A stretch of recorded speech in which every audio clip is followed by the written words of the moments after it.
welcome to you from the tutorial video official YouTube channel. Also me, Alamin Hussein Arab. So viewers, today I will go to show you how to install internet speed meter on your Windows 10 OS. So viewers, firstly I want to say, you did not subscribe to my YouTube channel, please subscribe and press the bell icon and never miss an update from tutorialbd. So viewers, firstly see, I am using Windows 10 and currently I am using internet speed meter on my Windows 10 device. So viewers, now I will remove this speed meter from my installation. Now see this, I am removing my internet speed meter on my device or Windows 10 OS. So first you get link from description box. I will provide that link. You will copy from description box, then go to any browser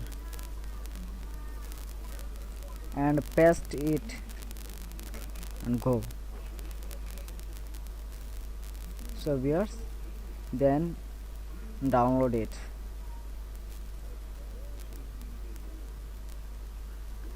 At your file manager or any directory.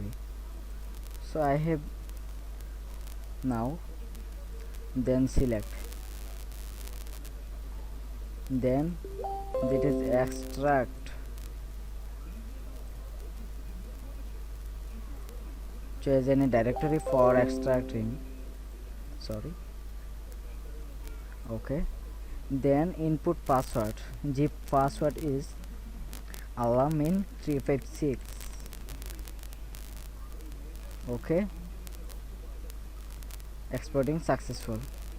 So viewers, then open this file. Then you need your system configuration install, if 32-bit or 64-bit. I am using Windows 10 64-bit, so I will select that, then click the right button mouse and then properties. That's click the compatibility, then click the run this program is compatibility mode for. Okay, mark this and apply. Okay, now then double click now that's item. Next, then mark the I accept the term in the license agreement. Okay, next, install, final mode, confirmation yes. So we are finished, the installation is successful. Now I will run it to taskbar. So click the taskbar right button and toolbar, then select net speed monitor. So we are successful to internet speed meter on run Windows 10. So viewers, if you like this tutorial, please subscribe my channel and press the bell icon and never miss an update from tutorialbd official YouTube channel, and stay with me. Goodbye.